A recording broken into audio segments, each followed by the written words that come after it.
Assalamualaikum warahmatullahi wabarakatuh. Kami dari kelompok 8 yang beranggotakan 1. Salman Al-Farisi, 2. Yoga Waitomo, 3. Nilut Widya Studi akan mempresentasikan aliran melalui lubang dan peluap. Lubang adalah bukaan pada dinding atau dasar tangki di mana zat cair mengalir melaluinya. Peluap adalah bukaan di mana sisi atas dari bukaan tersebut berada di atas permukaan air. Vena contracta. Pancaran air yang melewati lubang akan mengalami kontraksi, pengucupan aliran. Kontraksi maksimum terjadi pada suatu tambang sedikit di sebelah hilir lubang. Tambang dengan kontraksi maksimum tersebut dikenal sebagai vena contracta. Contohnya seperti ini. Koefisien aliran. Pada aliran zat cair melalui lubang terjadi kehilangan tenaga sehingga beberapa parameter aliran akan lebih kecil dibanding pada aliran zat cair ideal. Berkurangnya parameter aliran tersebut dapat ditunjukkan oleh beberapa koefisien, yaitu koefisien kontraksi, koefisien kecepatan, dan koefisien debit. Koefisien kontraksi dengan lambang C didefinisikan sebagai perbandingan antara luas tambang aliran pada vena contracta C dan luas lubang A yang sama dengan tambang aliran zat cair ideal. Ya, dengan rumus seperti ini ya. Koefisien kontraksi tergantung pada tinggi energi bentuk dan ukuran lubang, dan nilai ratanya adalah sekitar 0,64. Koefisien kecepatan dengan lambang C, V, adalah perbandingan antara kecepatan nyata aliran pada vena contracta, V, C, dan kecepatan teoritis, V. Nilai koefisien kecepatan tergantung pada bentuk dari sisi lubang, lubang tajam atau jebakan, dan tinggi energi. Nilai rata dari kecepatan adalah CV 0,97. Koefisien debit dalam lambang CD adalah perbandingan antara debit nyata dan debit teoritis. Nilai koefisien debit tergantung pada nilai C dan CV yang nilai rata-ratanya 0,62. Ya, rumus lubang kecil. Kecepatan teoritis V, ya itulah, saya pusing. Lubang kecil terendam. Lubang terendam adalah permukaan zat cair pada lubang keluar terletak di atas sisi lubang. Lubang besar. Lubang besar memiliki rumus Hi 2/3 CdB akar 2G dalam kurung H2 3/2 min H 3/2 kurung tutup. Selanjutnya, lubang besar terendam. Lubang terendam Hi sama dengan CdB kurung buka H2 min H1 kurung tutup akar 2GH. Lubang terendam sebagian Hi 1 bebas plus Hi 2 terendam. Hi 1 sama dengan 2/3 CdB akar 2G kurung buka H2 3/2 min H1 3/2 kurung tutup. Hi 2 CdB peren H2 min H1 kurung tutup akar 2GH. Selanjutnya, waktu pengosongan tangki.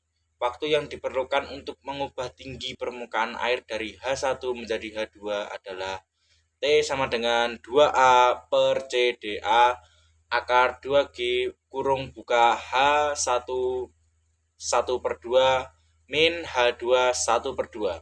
Waktu pengosongan tangki adalah T sama dengan 2 AH 12 CdA akar 2G. Selanjutnya,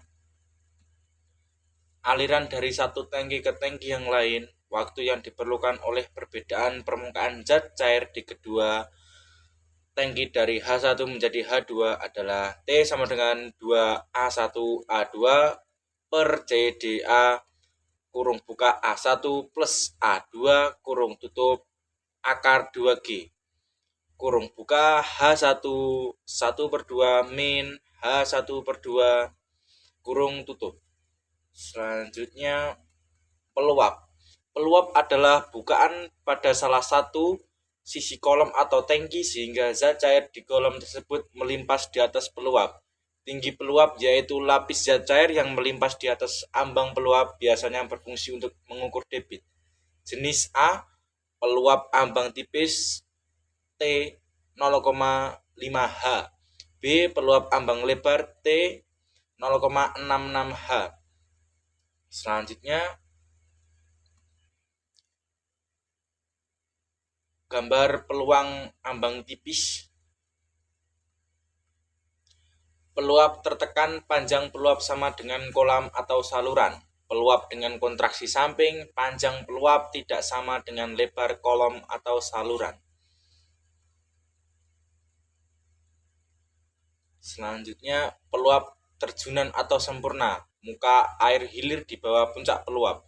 Peluap terendam atau tak sempurna, muka air hilir di atas puncak peluap. Selanjutnya, bentuk peluap, yaitu ada 3, segi 4, segitiga, dan bentuk trapesium, seperti pada gambar tersebut.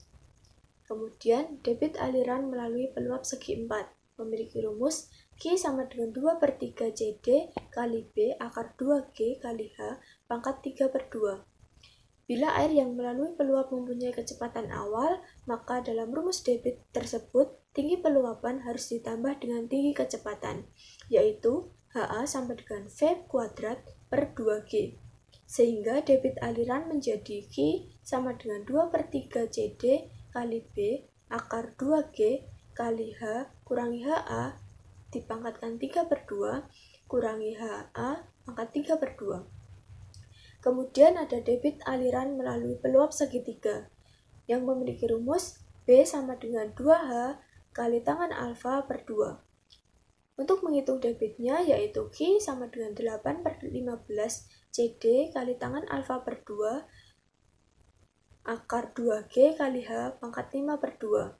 Apabila sudut alfa sama dengan 90 derajat, CD sama dengan 0,6, dan percepatan gravitasi G sama dengan 9,81 meter per detik kuadrat, maka debit aliran menjadi Q sama dengan 1,417 H pangkat 5/2. Kemudian ada debit aliran melalui peluap trapesium, memiliki rumus Q sama dengan 2/3 CD1 kali B akar 2G kali H pangkat 3/2 ditambah 8/15 CD2 tangan alfa per 2 akar 2G kali H pangkat 5/2. Dengan H adalah tinggi peluapan, CD1 adalah koefisien debit bagian segi 4, CD2 adalah koefisien debit bagian segi 3, B adalah lebar bagian segi 4, dan alfa adalah sudut antara sisi peluap dengan garis vertikal. Kemudian ada debit aliran melalui peluap ambang lebar yang memiliki rumus Q sama dengan CD kali B akar 2G kali akar H kali H kuadrat dikurangi H pangkat 3. Dengan H besar adalah tinggi air bagian hulu peluap, H kecil adalah tinggi air bagian hilir peluap, dan B adalah lebar peluap, yaitu panjang dalam arah melintang saluran. Kemudian ada debit aliran melalui peluap terendam, memiliki rumus Q sama dengan 2/3 CD kali B akar 2G kali H1 kurangi H2 pangkat 3/2 ditambah CD kali B kali H2 akar 2G kali H1 kurangi H2. Dengan H1 adalah tinggi air bagian hulu peluap, H2 adalah tinggi air bagian hilir peluap, dan B adalah lebar peluap, yaitu panjang dalam arah melintang saluran. Sekian presentasi dari kelompok 8, kurang lebihnya kami mohon maaf. Terima kasih.